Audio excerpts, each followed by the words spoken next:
आज हम सबसे पहले आपको आपके जीवन से जुड़ी सबसे जरूरी खबर बताएंगे और वो ये है कि महंगाई और आर्थिक मंदी आपकी तरफ बहुत तेजी से बढ़ रही है और इससे पहले कि आपकी मासिक आमदनी पहले के मुकाबले आधी रह जाए और खर्चे पहले से डबल हो जाएं, आपको सावधान हो जाना चाहिए।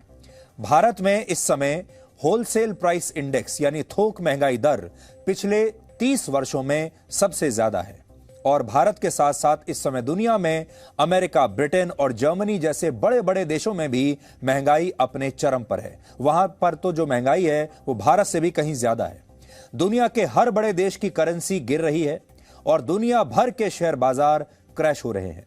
ये सारे लक्षण अच्छे नहीं हैं। ये सारे लक्षण आर्थिक मंदी के लक्षण हैं। आप याद कीजिए 2008 की आर्थिक मंदी, और अगर आर्थिक मंदी आई तो आपकी नौकरी से लेकर आपका व्यापार तक, चाहे छोटा व्यापार हो बड़ा व्यापार हो, सब कुछ खतरे में पड़ जाएगा। आपने देखा होगा पिछले कुछ महीनों में आपके घर का बजट काफी बढ़ गया होगा और आप आजकल रोजमर्रा की जरूरतों पर पहले से कहीं ज्यादा पैसा खर्च कर रहे होंगे। इस स्थिति को महंगाई कहते हैं। यानी महंगाई का मतलब ही यही है कि आपका खर्च बढ़ जाता है और उतने पैसे में जो सामान आता है वो कम हो जाता है, जबकि आय में कोई ज्यादा बदलाव हुआ नहीं है।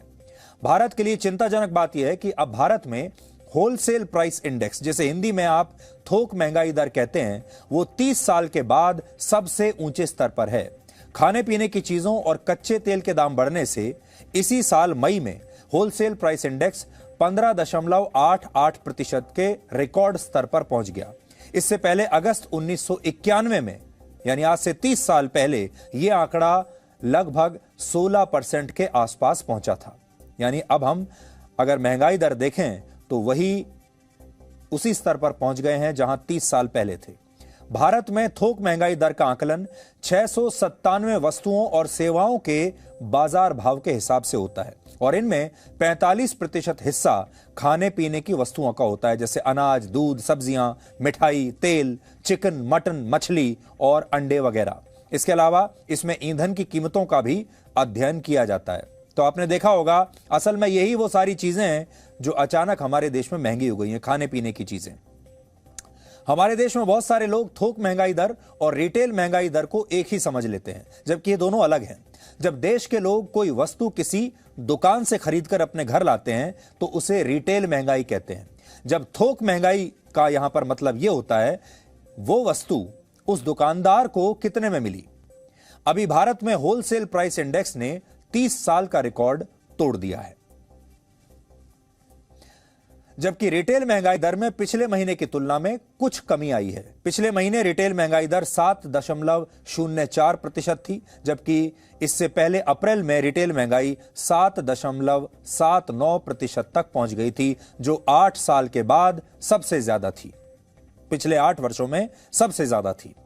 फरवरी से अप्रैल महीने के बीच सब्जियों के दामों में लगभग 23% से ज्यादा का इजाफा हो चुका है। यानी अगर पहले कोई सब्जी 100 रुपए प्रति किलो के हिसाब से मिल रही थी तो अब उसकी कीमत 123 रुपए हो चुकी है। इसके अलावा जनवरी 2010 के बाद आटे की कीमतों में भी बहुत वृद्धि हुई है और कुल मिलाकर कहें तो महंगाई अब इतनी बढ़ गई है कि भारत के लोगों की जेब में अब ज्यादा पैसा बचा ही नहीं है। और इस महंगाई की चुभन आप सबने महसूस की होगी। हालांकि यह स्थिति सिर्फ भारत में नहीं है, पूरी दुनिया में महंगाई ऐतिहासिक स्तर पर पहुंच चुकी है। इस समय सबसे ज्यादा महंगाई टर्की में है। टर्की में 24 साल के बाद महंगाई दर 73.5% के रिकॉर्ड स्तर पर है।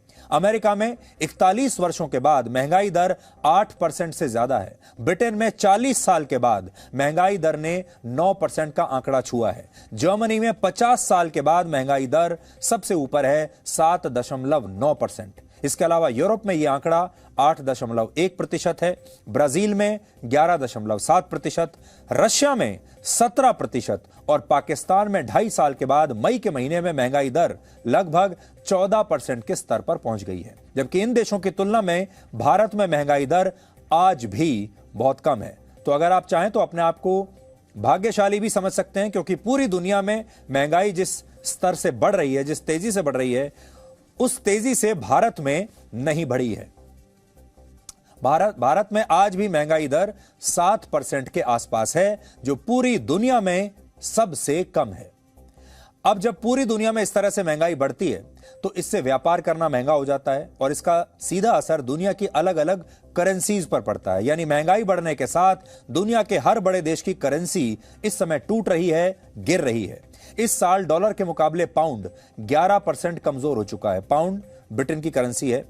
इसी तरह यूरोप की करेंसी यूरो 7.6% कमजोर हुई है। जापान की करेंसी येन 17.2% तक गिरी है, जो कि ऐतिहासिक है। इसके अलावा चीन की करेंसी युआन भी 5.5% के आसपास गिरी है और हमारे देश की करेंसी की जो वैल्यू है वो भी डॉलर के मुकाबले 4.7% तक गिरी है। इस समय भारत के 78.15 रुपए $1 के बराबर हैं। यह भारत के इतिहास में पहली बार है जब डॉलर के मुकाबले रुपया इतना कमजोर हुआ है। Presenting V News app, available on Google Play and App Store. Download it now.